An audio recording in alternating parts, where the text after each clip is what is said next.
This is our new app, Tracktik. This will be both our reporting and timekeeping application. The first thing I want to draw your attention to is the time clock feature in the upper left corner. If you hit the stopwatch icon, it'll give you several options. If you have not yet clocked into the site, you can clock in, or if you're already clocked in, you can go ahead and clock out and stay signed in if you're going to go to a new site, or clock out and sign out if you're done for the day. We're going to remain signed in so I can continue the demonstration. You also notice here, if you look at the red bar, it says that my current site is LHSS headquarters. I'm going to use this site for all demonstrations today. However, you may be assigned to multiple locations. If you hit the Sites tab, it will bring up a list of all sites that you are approved for, and you'll select the site to which you're working today. In order to clock out, you must first hit the red button, and it'll allow you to leave that site or enter a new site as necessary. We're going to cancel. The Checkpoints tab is similar to checkpoints you may have used already. It will either use a barcode or NFC if your phone is so equipped. If the checkpoints have a time limit associated with them, where they should be checked every so often, you'll receive a notification on the Checkpoints tab if you have missed by more than just a few minutes. Go to those locations, initiate your checkpoint, and the notice will go away. I want you also to see here that at the bottom it says that I have 2 notifications. The notifications in this case is I have a message on the message board and I have a post order to acknowledge. If I go back to the main screen, I can see that both on the message board and the post and escalation orders, I have notifications of initial messages. If I hit the message board, I can see that I have 1 new message. As I read it, I see an announcement by Frank Sheldon, and when I click on it, I get the option to acknowledge. You can use this, and you can also create a message to pass on information to the next shift, to other guards, and when you arrive on shift, any new messages will be highlighted. This will give us information about changes to the site, bolos, people we're going to be on the lookout for, or any other information that's going to be pertinent to that particular location. Hitting the post and escalation orders, I see here that I have some general post orders, and they were recently modified. If I click on them, I'll get an option to read them, and again acknowledge those post orders. Anytime post orders change, I'll receive a new notification and it'll highlight on my main screen. The reports and logs function is one that you'll be using frequently. If I want to browse site reports, I can look and see either reports that I have created or reports that others have created. In this case, let's look at an incident report. I can see here that it was an incident report created earlier by myself. If I click on it, I can see some of the details. It shows me the time, the date, and the type of accident that it was. In this case, it was a motor vehicle accident with property damage. It gives me an option to include notes. I have notes about the vehicles. I even can use a diagram to draw where the damage actually occurred, both on the struck and striking vehicles. I have room for additional information, witness statements, and other factors. For example, in this case, I checked that police were involved. At the bottom, it gives me an option to sign.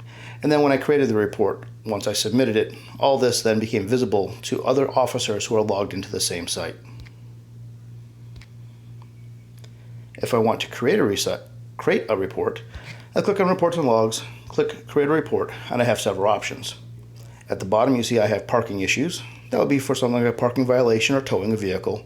Injury report would be for when perhaps a guard or an employee got injured on the site, and I would put that report in. Incident reports would be for any kind of crime, offense, damage, or any other suspicious activity that would require more than just some basic information. And daily activity reports would be for basic activities, things like parking lot checks, general perimeter checks, securing doors, things of that nature. As I enter it, I can click Choose Task, and I see a whole list of different activities. For example, in this one, if I want to say that I was checking the interior, I would select it. I could write a short narrative. And I could add a photo if necessary. No photo needed for this one. I'll click Send, and it will create a new report. For something a little more complicated, I would go to an incident report. This one again gives me the option for the time, and now I can select an incident type. So I may have an incident that's going to be rather lengthy and have a lot of information. I may not be certain of exactly what type of incident it is. I can scroll through the list and search, or I can simply go ahead and start typing and search for it. Let's say, for example, I have a person who is injured. As I start typing in injury, I see I have an accident with personal injury.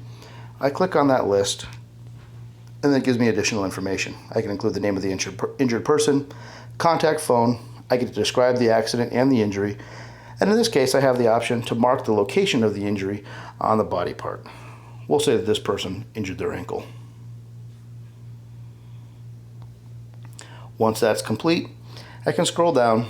Again, were any other individuals notified? For example, did EMS come on scene? If they did, I would check that box. I could take additional photos. Here's a signature box. Simply draw it in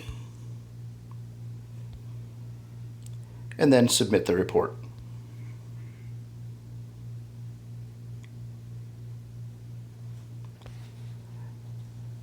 There are a few other features I want to bring your attention to. Namely, we're going to see watch mode.